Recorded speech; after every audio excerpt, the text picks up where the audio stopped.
Hello and welcome. I am Dr. Lara May, a clinical pharmacist specializing in functional medicine, as well as a certified yoga teacher and Reiki Master. I run a truly integrative health coaching practice encompassing functional medicine lab testing, yoga and meditation, and a sprinkling of Reiki energy medicine. Join me here on Light Body Radio to break through your health plateau and come into alignment with your natural vitality.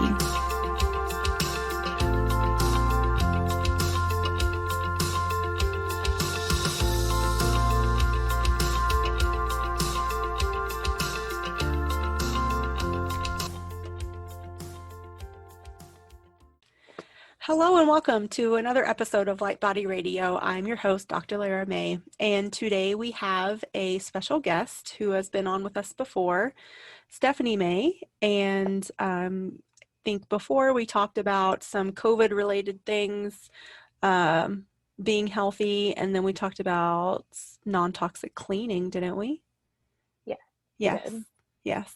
So also today, related to being healthy and immunity. Yeah, exactly. So today we're going to talk about something more on the energetic and emotional and mental levels.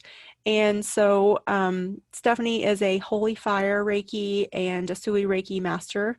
And she's also, like we talked about before, a certified personal trainer and a massage therapist. So she not only brings the energetic healing background to this, but also some personal experience, which I think we all have when we talk about being the victim or living in a victim mentality or overcoming and living an empowered life beyond victimhood. And so I think today in this environment that we're living in politically and just the craziness of the world, that it can feel definitely chaotic, but it can also feel like maybe that we don't have any power or that things are happening to us and maybe we're just being tossed around in a giant ocean of chaos. And so I wanted to bring this up because I don't want especially my audience to feel disempowered or feel like the world is against me or that bad things happen to me all the time and are just going to keep happening, or that other people are to blame for your circumstances, or that anything that you try will fail, so there's no point in trying. So all of these things are patterns, are thought patterns of being in a victim mentality. And so it's okay if you find yourself at these stages every now and then, but if you think or you find yourself in this presence and this mental state often or most of the time, then I think it's something that it's worth digging deeper into, because it can really lead and spiral down to full-on depression, panic, despair, and worst case scenario, maybe even suicide mentality. And so we definitely want everyone to know that they are supported, they are not alone, that there is always someone that they can reach out to. And so, but really where it starts is taking responsibility for your circumstances and seeking solutions to problems instead of perpetuating a sense of powerlessness or a persistent self-sabotage or negative self-talk. So what do you think about that, Stephanie? Yes, I agree wholeheartedly. I think this is a very, very trying time for all of us. And so I do want to pick that apart a little bit by stating that we have all been victims this year, and that is okay. That as much as you don't want to be stuck in victimhood, there is a time and a place for it. It is a process, and just getting to a place where you can even admit, this happened to me or this happened to me, I have been a victim of this, is very empowering, because then you're finally, you're past the first step. You're aware of the problem, and then you can actually not just address it, but then you can address your maybe your negative self speak or your self sabotage, or the depression that has come along with it.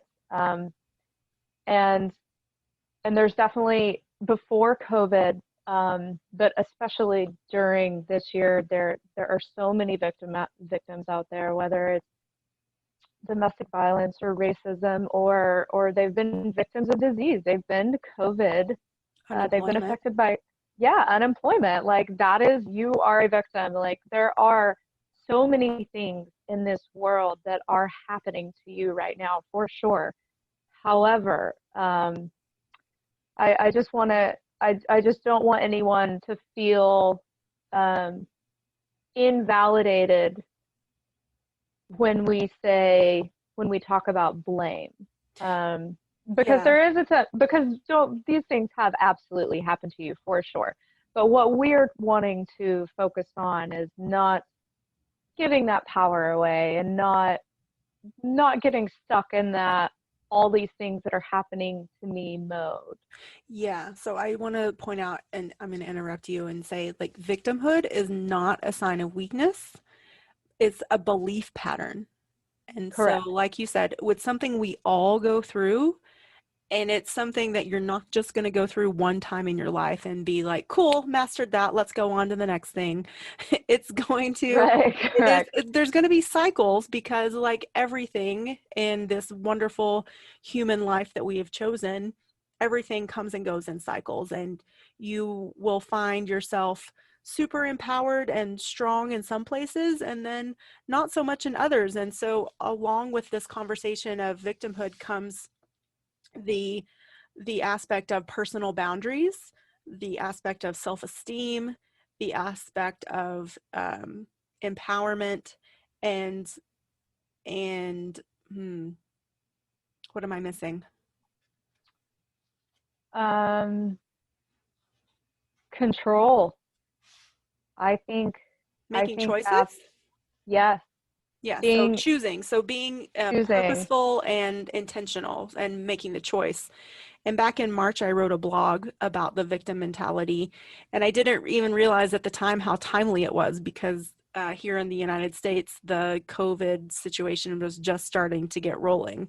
But one of the things I say in my blog is that happiness is a choice I make. And that's a mantra that we should constantly be reminding ourselves of, especially when we feel victimized in some way, shape, or form.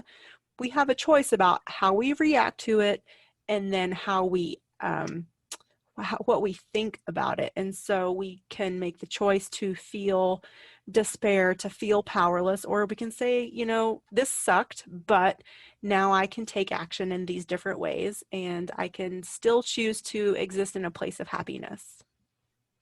Yes, and again, I want to reiterate, there is a time, there is a moment for those feelings of powerlessness, because they are real. I've been there, I've experienced them, and we are all still human, no matter how far past our victimhood we are. Um, we are still human. We still have all these emotions, and nothing you are feeling is wrong. If you feel powerless, if you feel out of control, if you feel like the world is coming at you, that's not a wrong feeling. It's just a thought process that we you eventually need to change. So I do want to be, I'm very passionate about honoring your feelings, being present with them, letting them show up, and then also letting them pass. So Mm-hmm. instead of fighting them, instead of shaming yourself, and society telling you, oh, you shouldn't cry, you should toughen up, or any of those things, like that's wrong, because your feelings are real and your feelings are valid. And you need, the only way past is through.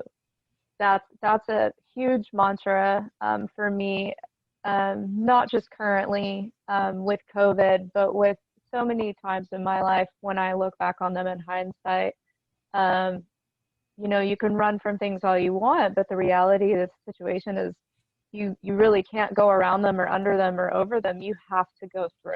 Yeah. Um, so I do want, I do think that people really need to honor their feelings and be present with them for a moment and acknowledge why they are there and what's made them feel that way, but then also make a choice to let them pass and then move on, Yeah. and then move on to the next phase. Yeah, so I want to unpack that. So really, like, let's think about this energetically speaking, or even like from the perspective of like a physical science. So if you, let's say you had a rock and you put a rock in the flow of water, the water is going to move around it, but the rock itself, unless you have a big force, is probably not going to move, right? And so you can Correct. think about your emotions or your feelings kind of the same way. Like if you shove them down, if you pack them into a, like wherever you do, like you shove them deep, deep down inside and ignore them, try to, not face them, not evaluate them, not feel them, then they're just going to stay in that spot and they're going to come back up and or they're going to create disease in that area. And so the best and the most healthy thing that we can do, like you said, is to feel your feelings, allow yourself to just be in that moment for however long it takes, and then allow them to move through you. So breathing through it, calling in, love and light, support from God, your angel, source, whatever you believe in, to allow you to help move through. So it's all about continuing the flow, and flow has been my word for 2020. And even though there's so much about this world that was on hold and stopped for, I don't know, like at least a quarter of this year, if maybe not a whole half so far, there's still been flow. And so I think we can still, in this instance too, talk about allowing flow when it comes to our emotions, when it comes to our feelings, and being willing. So first step to anything is awareness, willingness, and then the movement or the choice, the intention to choose again. And I really like that word flow, especially paired with willingness and movement, because the irony of this year is even though some things stopped, other things, those things that stopped actually created radical change. And there's some people, or just there's a school of thought, whether you believe it or not, that says, it takes radical events to create radical change, Mm-hmm. because you don't change when everything's fine, when everything's going the way you want. Um, Well, for every you know, action, there's an equal and opposite reaction. That's one of it, the laws of the universe, the laws of exactly, thermodynamics. So, yeah, exactly. exactly.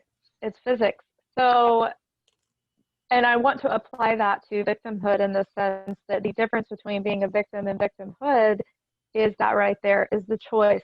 Yes, did all these things happen to all of us? Yes, absolutely. But we have a choice in how we react to them. We have a choice in how much power we give them. And one of the biggest things I stood by, this entire time is, I do have multiple things that are working against my immune system right now.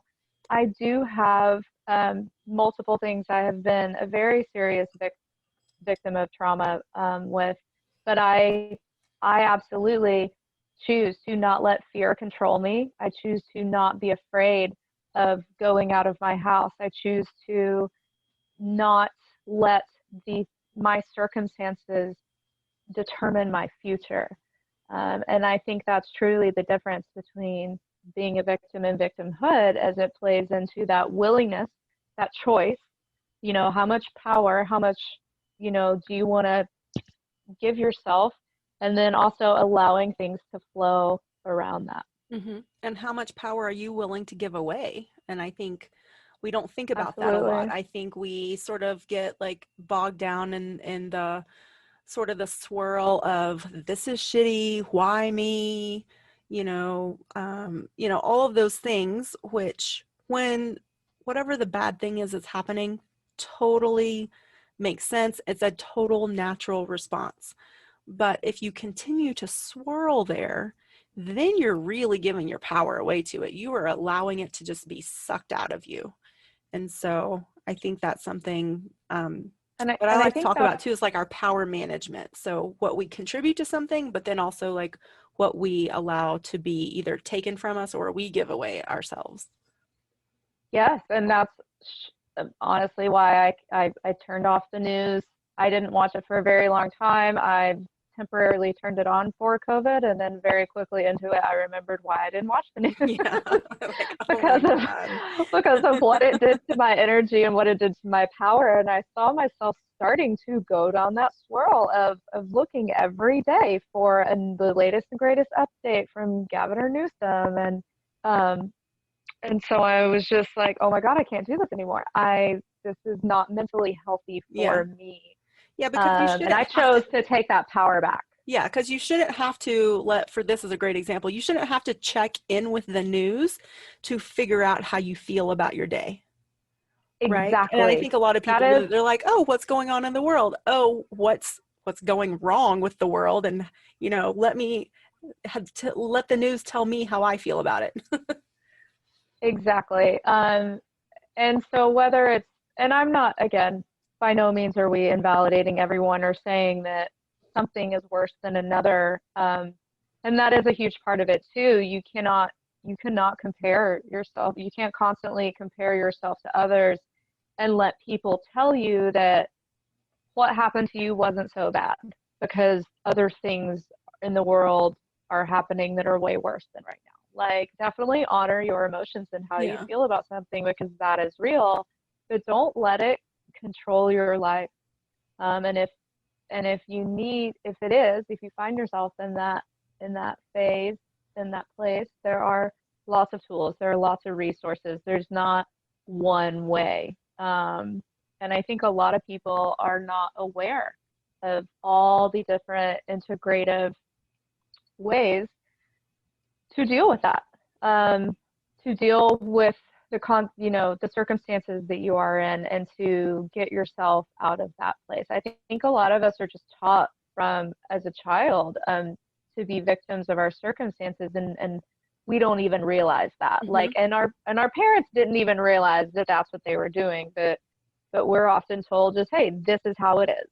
Like, and even if COVID and riots and all these other things didn't happen, just that alone right there teaches us to be victims of our circumstances, whether it's Yeah. poverty or natural disaster, and to just be told, well, this is how it is, and you have to deal with it and toughen up, Yeah. Well, I don't know and about you, but I've never accepted that.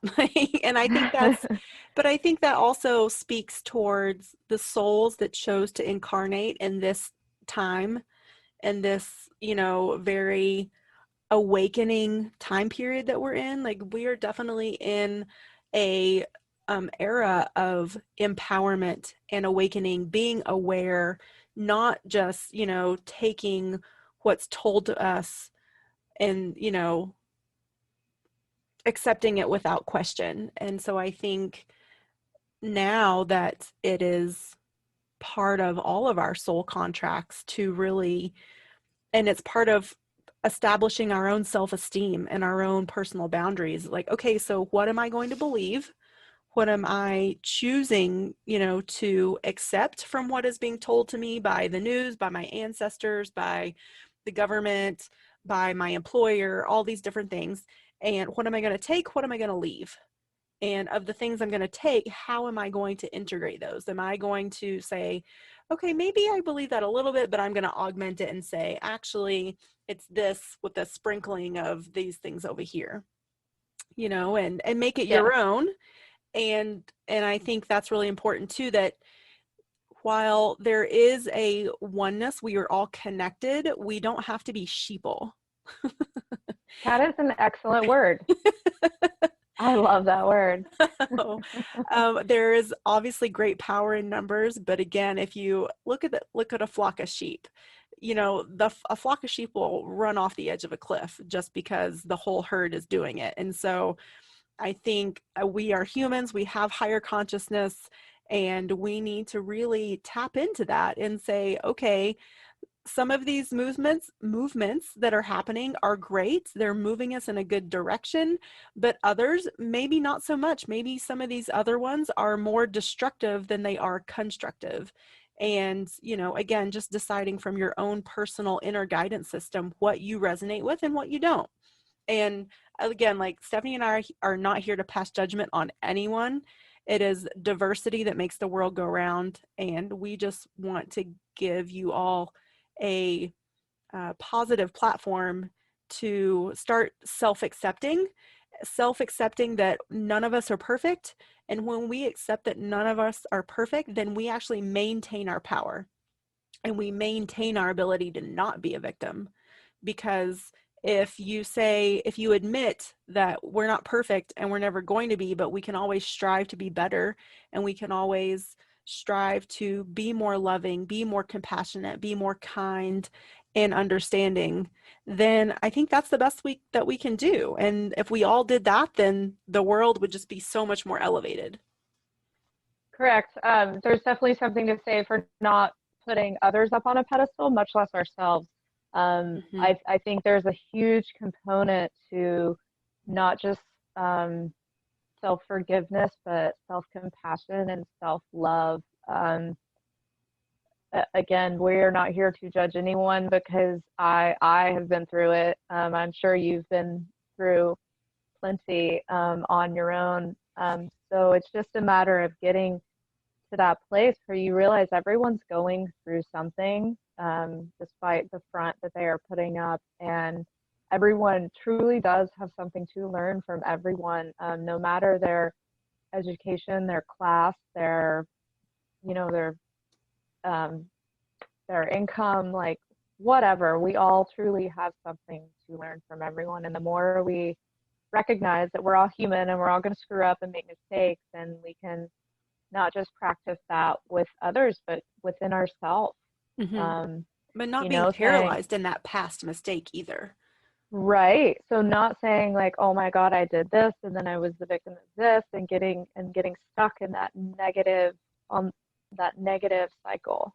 Yeah. Or even, that's one of the things I love about Carolyn Mace is she really does, I feel like, equally look at both sides of an issue. And so, like for this, we're talking about being in the victim mentality, but let's be real. There are ways that I'm sure all of us have victimized others at some point, whether we knew we were doing it or not. We also have been the perpetuators of victimization. Does that make sense? And Absolutely. so I love Um, that when you say self-forgiveness, like, yes, we do need to all practice self-forgiveness.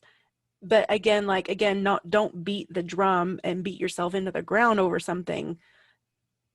Practice the compassion and the love and the forgiveness as much on yourself as other people. yeah, and I think that is extremely important because a lot of us will not practice those boundaries, um, because I think that the section of us that are empaths, that are always putting ourselves in others' shoes, forget to think about ourselves sometimes. You know, where we've gotten to this place of, oh, you know, being so, sometimes some of us are so understanding towards others that we forget to practice our own boundaries and say no.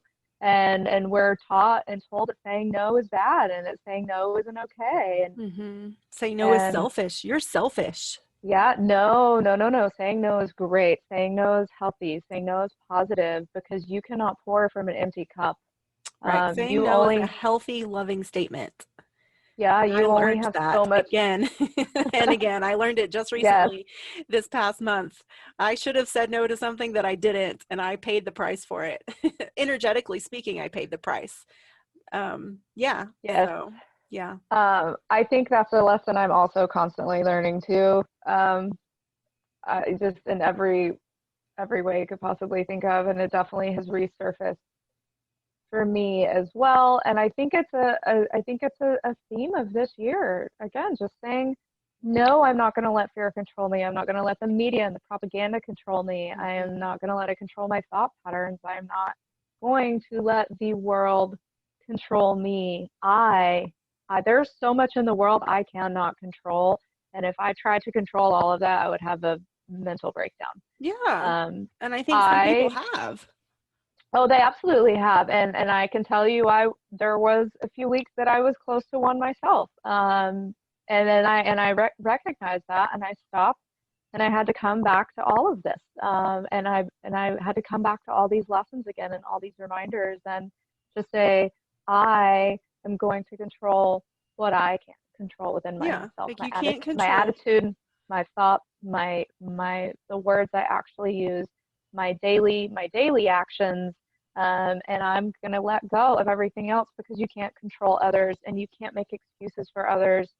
And Yeah, you and it can't and control it's what other people think of you. And there's, I forget who said it, but someone famous said that it's none of your business what other people think of you exactly. because you have no control over that. So you can't And I control think how that other is, people act, you know, you can't control yeah, how that is people part of react to you. that. I think that is a big part of victimhood, It's whether it's fear. been I like, think it comes from fear.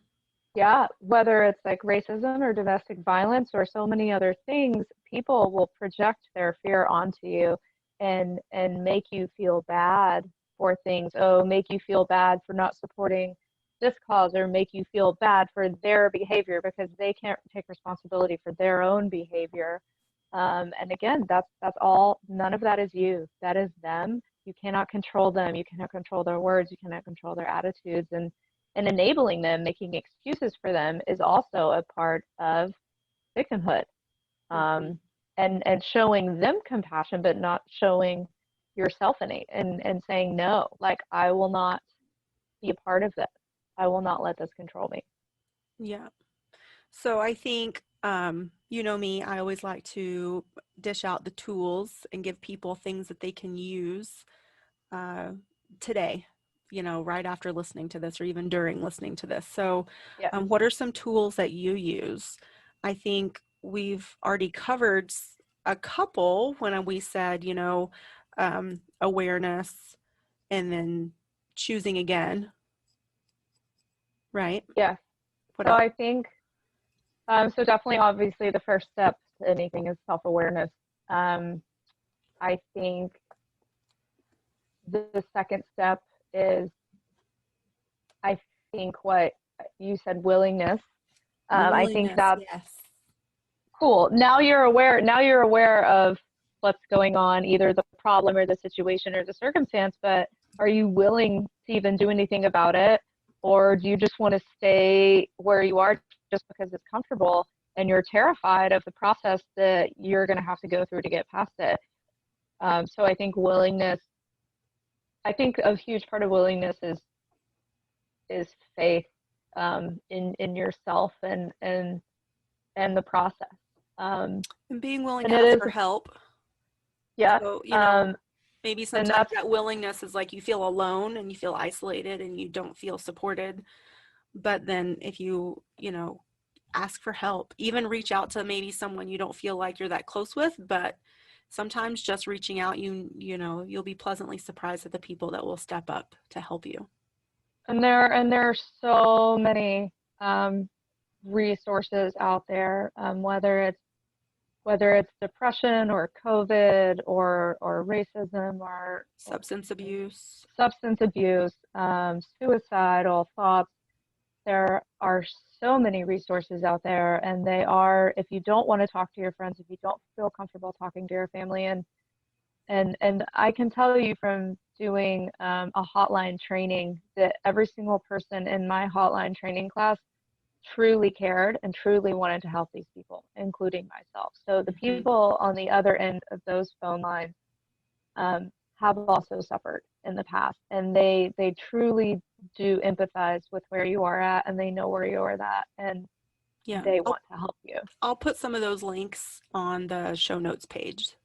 And so I'll try That to would be great. cover the gamut of everything that you just mentioned so that But um, maybe you can't talk on the phone privately. Maybe there's also apps for that, these days. You know, you can. I think one of them is called BetterHelp.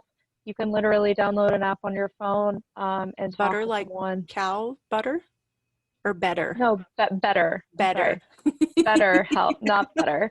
Butter. Huh, Um, okay. no. So there are apps for that these days. Mhm. And then there is something that you and I both obviously very much believe in from personal experience, but there's also energy medicine. Energy medicine has been a huge component of healing from my traumas and healing from my mental health issues that I've had in the past.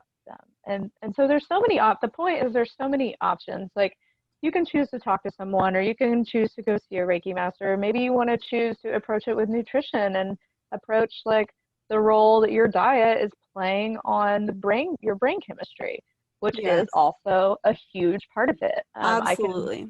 I can very much promise you that if you change your diet, your depression will improve. Hmm. Just flat Yes. out, it's that easy. Yes, and there's a book actually that I love by Kelly Brogan, that I can also link to the show notes, because that is the specific focus of her book is curing depression and anxiety through nutrition. Yes, I think the original books from back in the day were the omega-3 connection, and then there was another one that came out later called Green Brain. But they really do talk about the role nutrition has on our brain chemistry and mental health. And I haven't read her book, but it sounds like it's all along that same topic. Yeah, I love Grain Brain. Grain Brain focuses more on like an Alzheimer's connection, mental health perspective, and a little bit of diabetes. But yeah, Kelly Brogan's book focuses on mental health specifically with food, nutrition, supplements, that sort of thing. So yeah, it's really helpful. All Any right. other What? tools or support? Yeah. Well, next step, let's see, we did willingness and then choosing, asking for help, and then you definitely have to make a choice.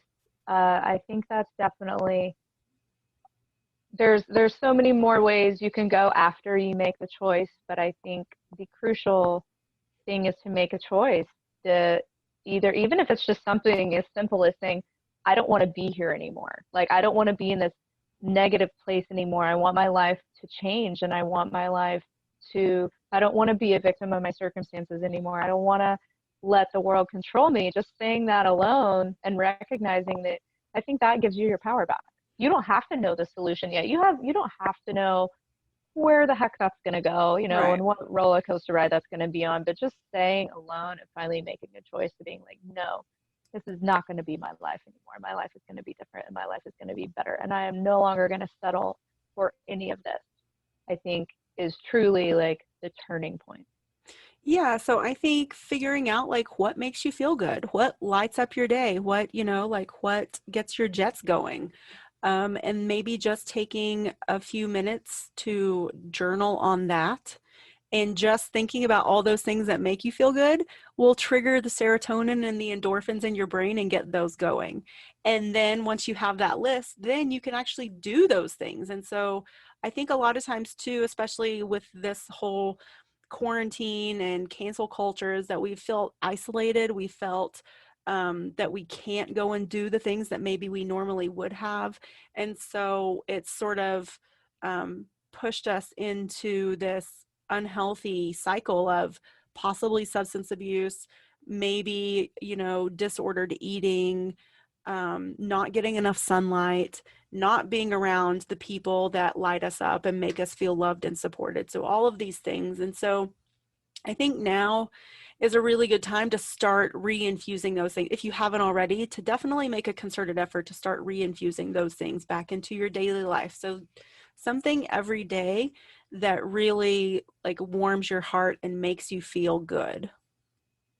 Yes, and I really think everybody has their different things, and everybody has their different preferences, but I do also like to encourage both a physical practice and then also some type of mental or spiritual, mindful practice. So a Hmm. combination of both, I truly think, even if it's just 5 minutes of deep breathing, and you don't even have to know how to meditate, just learning how to stop and take very long, slow, deep breaths is a huge start to Hmm. balancing out, your blood pressure and all these other things.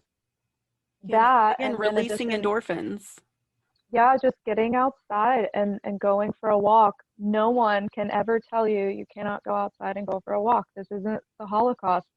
Like you can absolutely go outside and get some sunshine and at least move your body. Hiking. I did an Instagram post at the beginning of COVID when I was out hiking with a dog. And the great thing about hiking is that there's very few people out there. You're typically where there aren't a lot of people. And hiking is a moving meditation. You know, it's that time to be around nature and get that oxygen and get that sunlight and to do all the things physically in our body, like endorphins that, you know, that make us happy. Yeah. So even if you're not a big like exerciser or jogger, just go for a walk.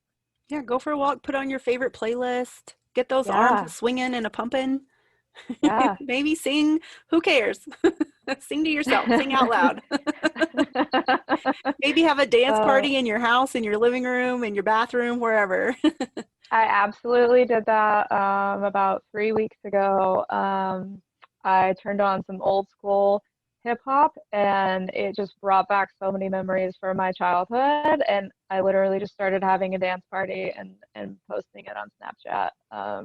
And it just made, I don't, it just made me feel so incredibly good. Yeah. And I wasn't doing it for anyone but myself. Yeah. Like, it's just fun and it makes me feel good. Yeah, absolutely. I think coming up with a list of positive affirmations that you resonate with. So that's the thing about affirmations. If it's something that you don't resonate with and you're just repeating it and you're sort of like rolling your eyes and you're like, whatever, this is dumb, but I'm going to say it anyway, most of the time it won't help you. But if you find something that you truly feel in alignment with, then it can physically make a difference. Like there is scientific proof that shows that will, again, release endorphins and will have a positive effect on your mental and physical health. So thinking about that, maybe again, using a Yes, journal. I do believe, though, I'm going to interrupt you for a second. I do Yeah, believe in faking it until you make it, though. So sometimes, like, just having that one dumb thing, like, eventually, maybe it does actually start to resonate with you. You know, yeah, sometimes one day it does click, or even saying that dumb thing gets you to evolve that statement into something that does resonate with yeah, you. So, for so sure. even just as simple as, you know, putting on makeup in the morning, same thing. You know, if that dumb statement is all you have to work with, still do it. It will evolve into something better. Okay, cool. Anything else? Um, well, I think basically all of these things are just a reminder to always take time out of every day for yourself. Whether it's, you know, 5 minutes of breathing, whether it is a 30-minute walk outside, whether it is a list, you know, reading your positive affirmations to yourself. That everyone needs me time every day, and that time of reflection and self-love and self-care, um, to ground us and bring us back within ourselves, because that's what the world and the news and everything does, is it takes our energy out in a million different directions.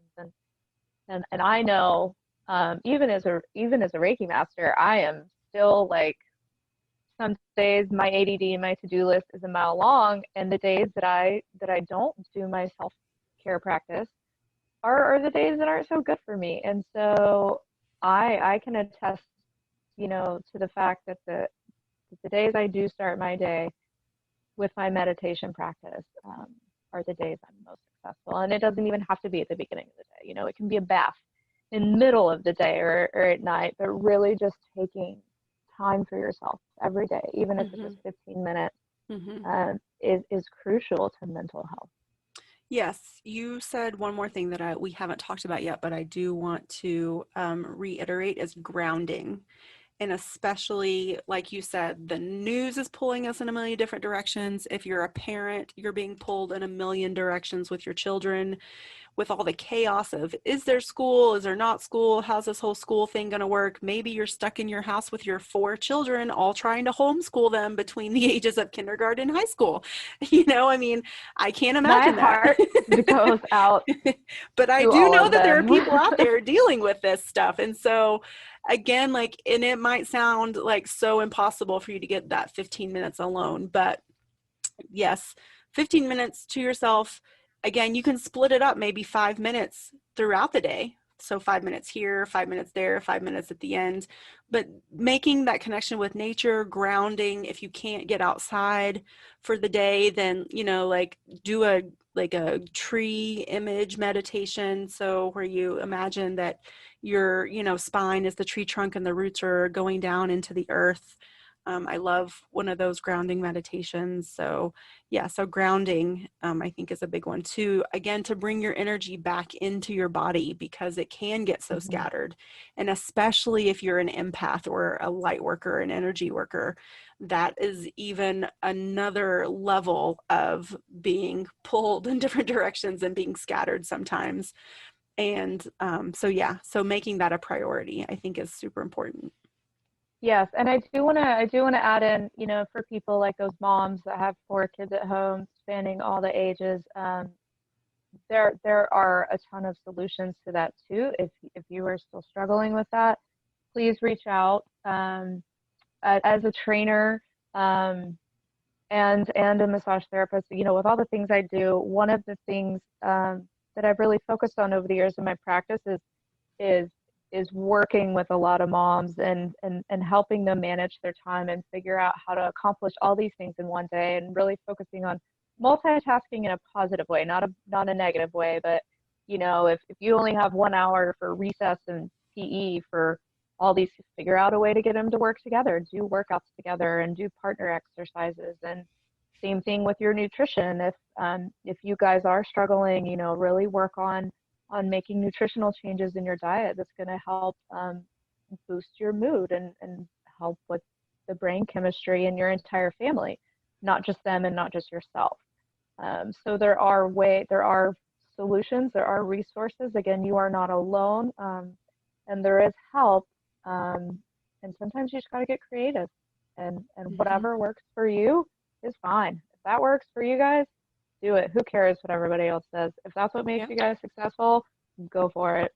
Yep, yep. So we haven't, both of us being sort of nutrition experts, we haven't talked at all really about food this episode, but I think just in general, if you eat real whole food from your produce section, stay away from factory farm meat. If you have a source from a local farm to get some healthily raised animal product, then that's great.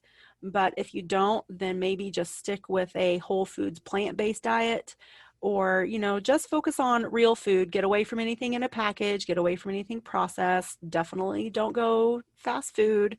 And again, using that dinner, that cooking time as a, as family time too, and bringing together, even if it's just you and your partner or whoever's in your house. Maybe you live in a house with a bunch of roommates. You guys all get together and cook together. That could be so much fun, and it brings that community feeling, which all humans need to feel part of a community. Yes, teach your kids how to cook. Teach them about, you know, this broccoli is good for this. Like an apple is good for this. You know, that can be their science lesson for the day. You know, I think the reason I ended up in such a hands-on field and career is because I thrived the most growing up with experiential education. I learned more about the weather patterns when my 6th grade science teacher took us outside in the courtyard and put us all in a circle and then stuck one of us, you know, in the middle about as the sun and literally just told us to start spinning in circles. And you know, as a 6th grader, that was extremely fun, and I truly understood like how the planets rotate and all these other things. And I don't think I had really processed anything from a science class up until that point. Yeah. um, but so do that, you know, get your kids spinning out in circles in the backyard or in your driveway if that's what gets them outside and gets you killing a few birds with one stone. Mm-hmm.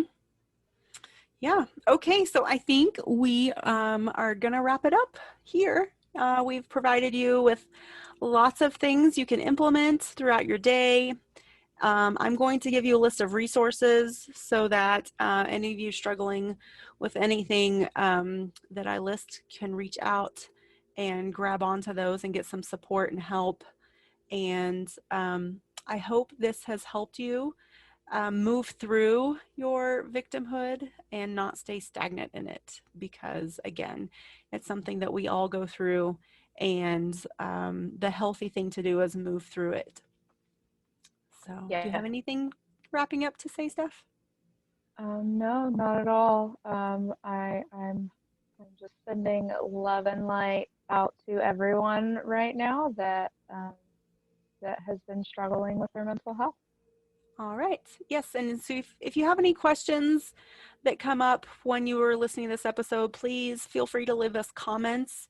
There'll be comments on the show notes page, and then almost on every single platform, there's a way to leave a comment too. So whether you find this episode on YouTube or Podbean or I guess Stitcher and Spotify, you can't leave a comment, but I think you can in Castbox and Anchor. So there's lots of ways. On Anchor, actually, you can even leave us a voicemail.